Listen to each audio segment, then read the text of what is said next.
We all have good surfs and we all have bad surfs. As we progress with our surfing though, we hope to see that the ratio of good to bad surfs improves, where our surfing becomes more consistent and more reliable versus the way we all have to start out, where we may pull off a manoeuvre every now and then as we persist through a steep learning curve, which inevitably involves some level of frustration.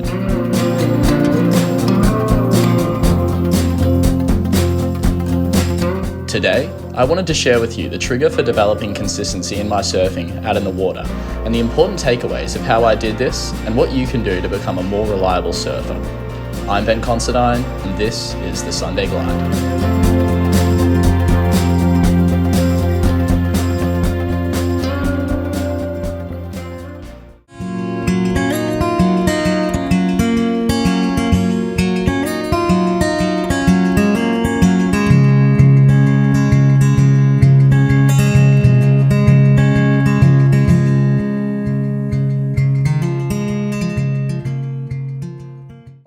So I wanted to talk about this topic specifically today because I do have a few contests happening at the moment, and I suppose contests were the catalyst for this lesson for myself.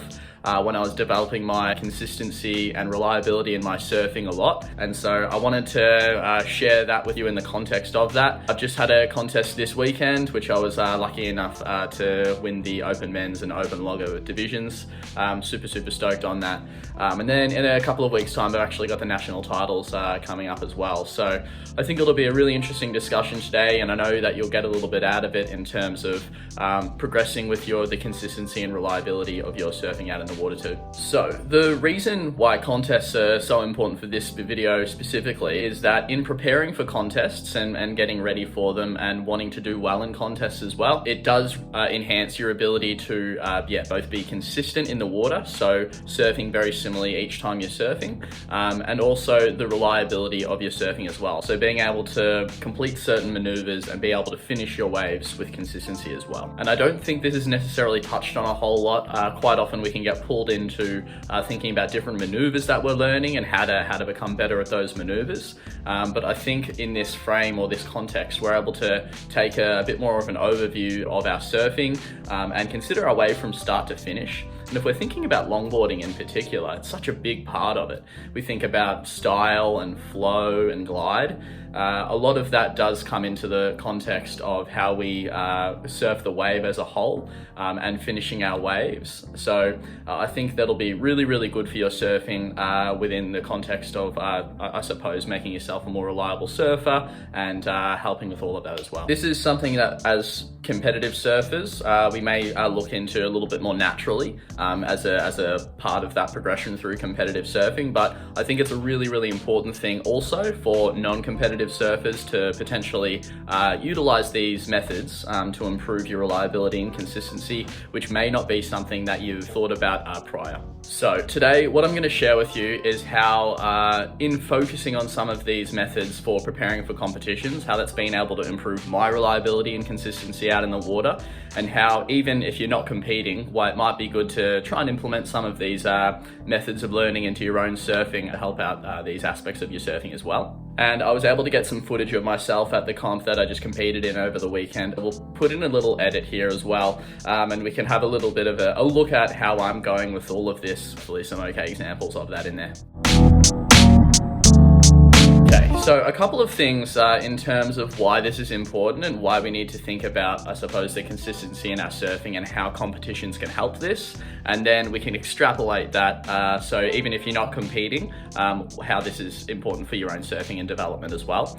But firstly, in contests, something we need to be thinking about is making our waves.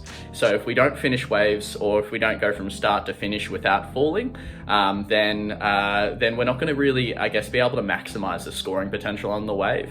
And so that's why we can, again, as we spoke about before, take that overall or broad picture of what our waves look like. So not just individual maneuvers, but how we're linking everything together and how we're surfing the wave as a whole. It also really helps to understand what maneuvers you're comfortable with and which ones you're not comfortable with. And if you want to step your surfing up a level, having a really good idea about what maneuvers you need to learn how to do, and then what maneuvers you need to feel really, really comfortable with. So we can categorize these into low risk, moderate risk, and high risk maneuvers. The low risk maneuvers are the things that you're going to feel very, very comfortable doing and you can do reliably 95% of the time. The moderate risk maneuvers are where you're putting yourself a little bit more outside your comfort zone, more likely to get you a higher score or a high level of surfing than obviously your low risk. And then your high risk is at the other end of the spectrum. These are the things I think about if I'm in a heat and I need to pull out something miraculous to get a really, really high score, not something that I would necessarily throw into every wave. And for you, if you're not competing, it's about trying to level up or step these maneuvers up. So you go and get some of your moderate risk maneuvers and make sure that you're doing them time and time again to improve your consistency until they become really comfortable. And then you can pick out something from that more high risk category and try to make that a part of your everyday surfing as well. So now we'll step into, I guess, the more practical side of things. So how are we exactly thinking about all of this? There's three main areas that I like to think about all of this in, so that's what we'll go through right now.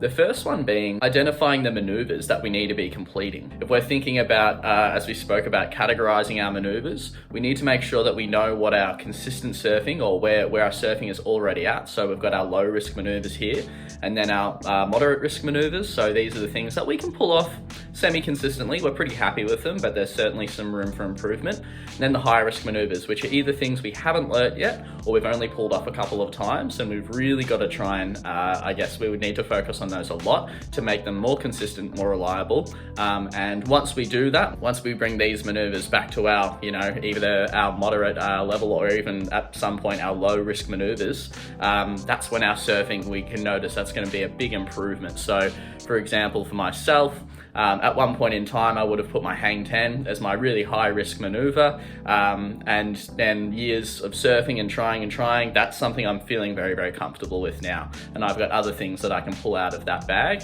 when I need to develop a high score in a heat. And I'll need to work on these more and more, and it's continuously evolving and developing. And it's something that you can try to look for as well. And I like breaking it into these three categories just so we can objectively understand where our surfing's at and where it's progressing to as well. So to just add some context or make that a little bit more realistic as well, let's say we've got myself a few years back.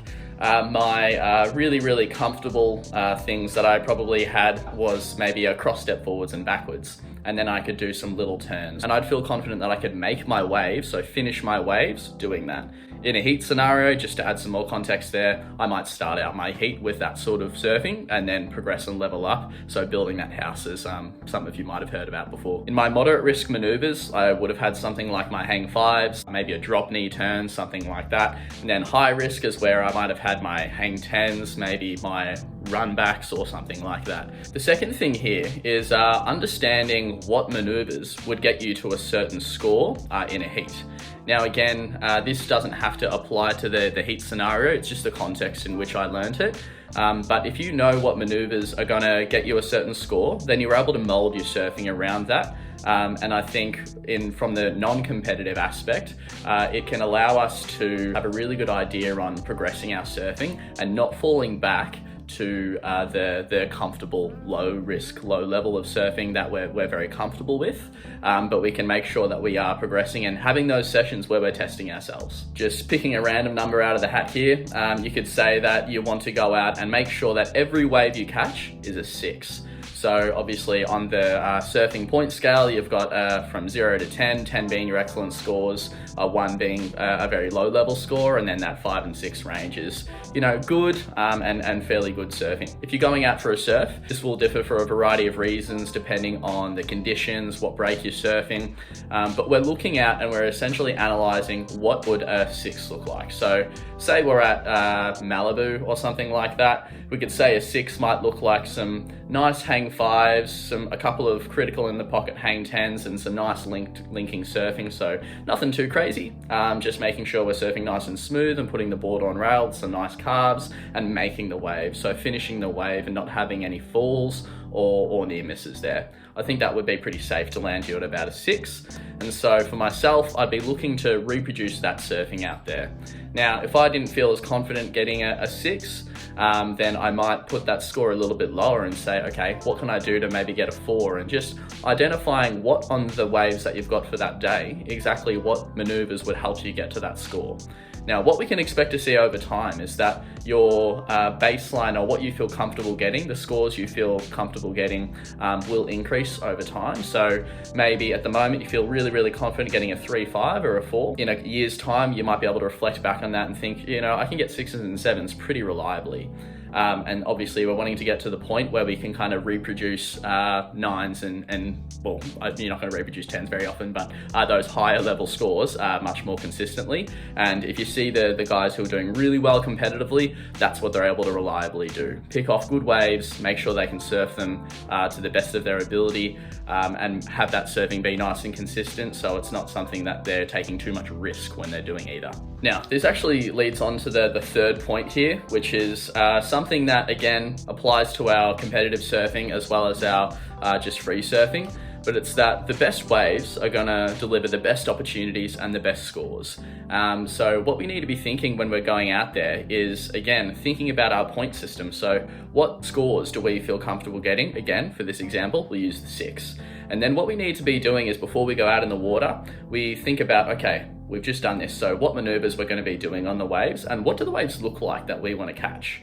So a big thing that I think we might not be considering, and probably isn't spoken about enough, is making sure we're selective and choosing the right waves.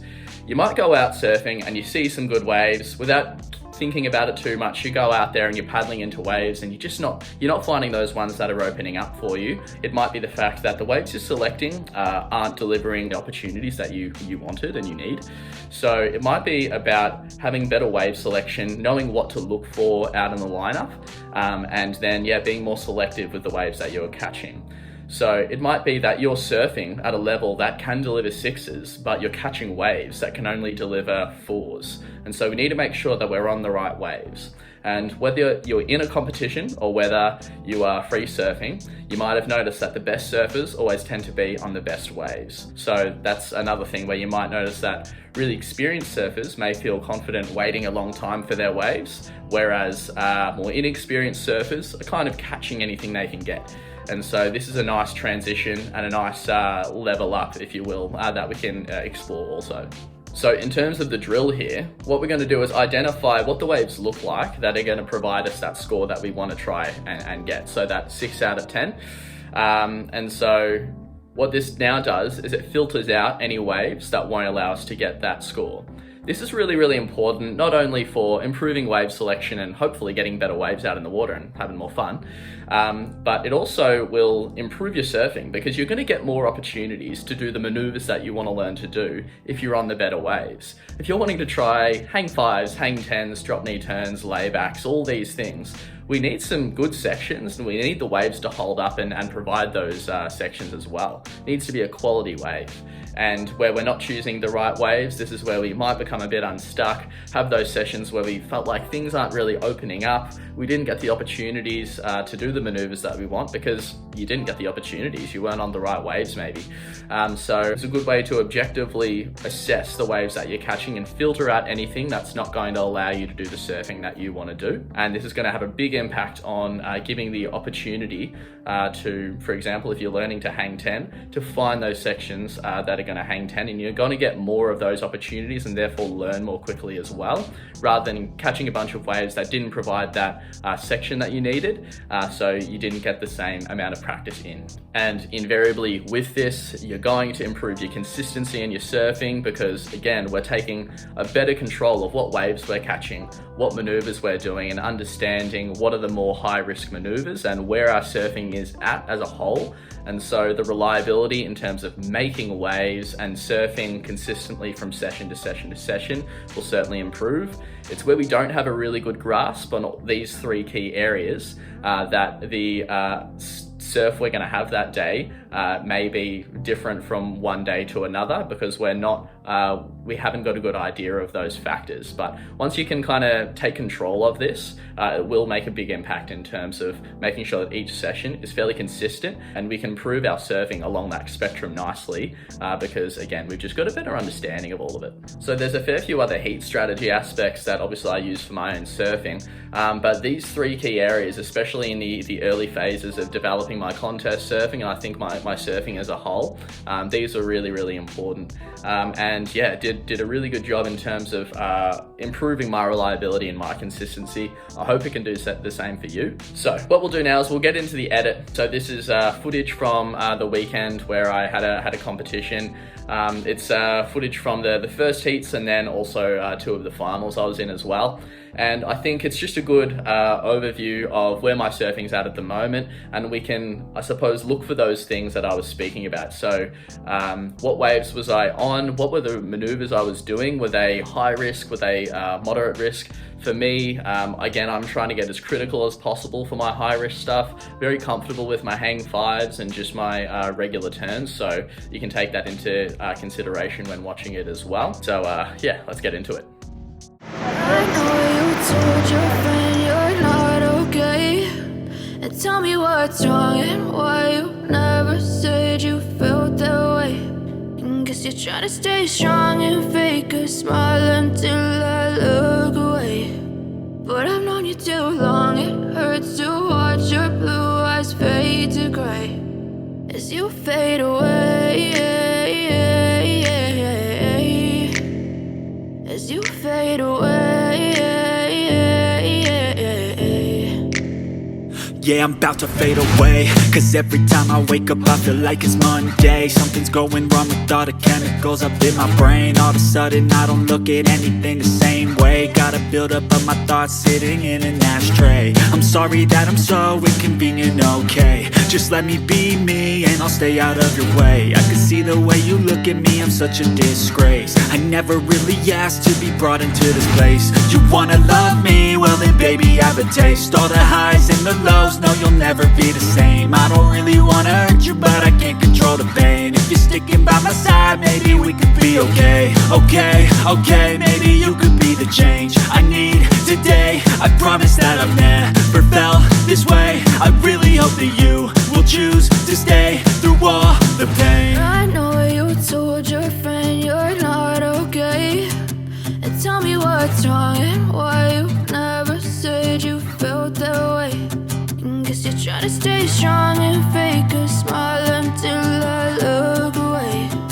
But I've known you too long, it hurts to watch your blue eyes fade to gray as you fade away, as you fade away, as you fade away.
Trying to stay strong and fake a smile until I look away. But I've known you too long, it hurts to watch your blue eyes fade to gray as you fade away, as you fade away.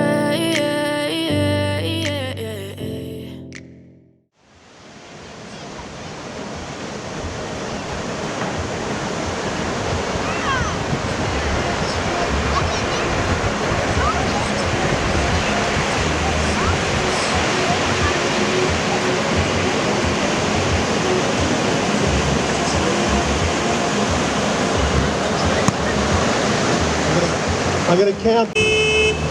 That's a wrap. Well done, guys, girls, everybody. It's another Winter Classic done. Excellent effort. All right, thanks everyone for watching today. Hopefully you're able to get something out of it and find something that can improve the reliability and consistency in your surfing too.